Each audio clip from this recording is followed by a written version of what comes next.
100% చెప్తున్నాం. సంక్రాంతికి మొదటి ప్రాధాన్యత మన స్ట్రైట్ సినిమాలకి ఇచ్చి మిగిలిన వాళ్ళందరూ కూడా ప్రొవైడ్ చేయండి. ఎవరిని ఇక్కడ ఎవ్వరు ఆపట్లేదు, ఎవరిని ఆపే ప్రయత్నం చేయట్లేదు. మీరు ఏమన్నా మిస్అండర్స్టాండ్ చేసుకుని ఇంకొకసారి అది తెలుగులోనూ ఉంది ప్రెస్ నోటు, ఇంగ్లీష్లోనూ ఉంది, క్లియర్గా అర్థం చేసుకోండి. అర్థం చేసుకుని ఆ అర్థమైన దాని ప్రకారం ముందుకెళ్లాల్సినది ఉంది. లేదు మేము ఇలాగే వెళ్తాము, మేము ఇదే అనుకుంటే అది మీ విఘ్నతకి వదిలేస్తాం.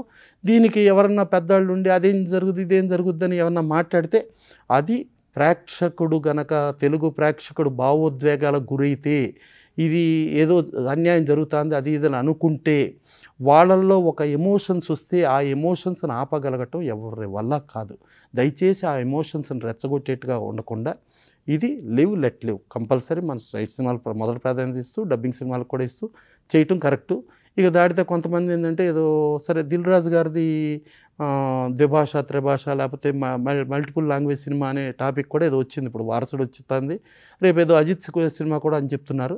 వారసుడు సినిమా మొన్న నెల రోజుల పాటు తెలుగు సినిమా ఇండస్ట్రీ మొత్తం బంద్ చేసి తెలుగు సినిమా ఇండస్ట్రీని ఒక గాడిలో పెట్టాలి అని చెప్పి ఫిల్మ్ ఇండస్ట్రీ ఏకతాటిపై వచ్చినప్పుడు చాలా క్రిస్టల్ క్లియర్గా దిల్ రాజు గారు చెప్పారు, ఇది కేవలం తమిళ సినిమా, ఇది రిలీజ్ అయితే ఇక్కడ తెలుగులో డబ్బింగ్ సినిమా కానీ రిలీజ్ అవుతుంది అని చెప్పారు. సో దాంట్లో కూడా ఎలాంటి కన్ఫ్యూజను అక్కర్లేదు. సో అది నెక్స్ట్ అజిత్ సినిమానేమో అసలు అది స్ట్రైట్ అంటే ఇక్కడ తెలుగు సినిమాకి వచ్చేప్పటికి ఏంటంటే ప్రొడ్యూసర్ తెలుగు ఆయనే, డైరెక్టర్ తెలుగు ఆయనే కాబట్టి ఇది తెలుగు సినిమాగా కన్సిడర్ చేయండి అని అంటే ఆ రోజున 100% ఇది మేము స్ట్రైట్ తమిళ సినిమాగానే చేసామని చెప్పి డైరెక్టర్ వంశీ పైడిపల్లి గారు చెప్పారు, అలాగే దిల్ రాజు గారు చెప్పారు, అందరూ చెప్పారు.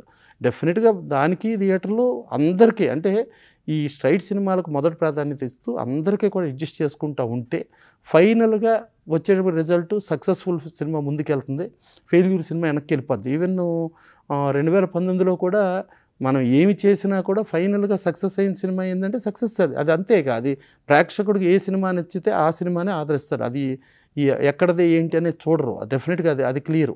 మనం జస్ట్ ముందు ఇనీషియల్గా మాత్రం థియేటర్లు అన్ని వందల థియేటర్లు పెట్టేద్దాం, ఇన్ని వందల థియేటర్లు పెట్టేద్దాం అది కాదు. సక్సెస్ఫుల్ సినిమా ఎంతకైనా వస్తుంది. ఒక ఆనంద్ అనే సినిమా జస్ట్ ఒక ప్రసాద్ ఐమాక్స్లోనూ ఒక ఉషా మైర్లోనూ వేసి ఒక 4-5 సెంటర్లు వేస్తే అది ఆనంద్ ఎంత పెద్ద హిట్ అయింది, ఇవాళ శేఖర్ కమ్ముల ఎంత పెద్ద డైరెక్టర్ అయ్యారు అనేది మనం అర్థం చేసుకుంటే సో ఆ పోటీ పడి సంక్రాంతి పండగలో స్ట్రైట్ సినిమాలకి గనక బీలు సీలు లేకపోతే ఇంకో చోట్ల థియేటర్లు ప్రొవైడ్ చేయకుండా కేవలం డబ్బింగ్లతోనే నింపేద్దాం అనేది ఒక పోటీతత్వంగా వెళ్ళి ఒక డిక్టేటర్షిప్లోకి వెళ్ళి అలా చేస్తే మాత్రం ప్రజల భావోద్వేగాలని రెచ్చగొట్టిన వాళ్ళు అయ్యి ప్రజలు తిరుగుబడే పరిస్థితి దయచేసి తీసుకురావద్దు. అందరం బతుకుదాం. Live and let live. Thank you.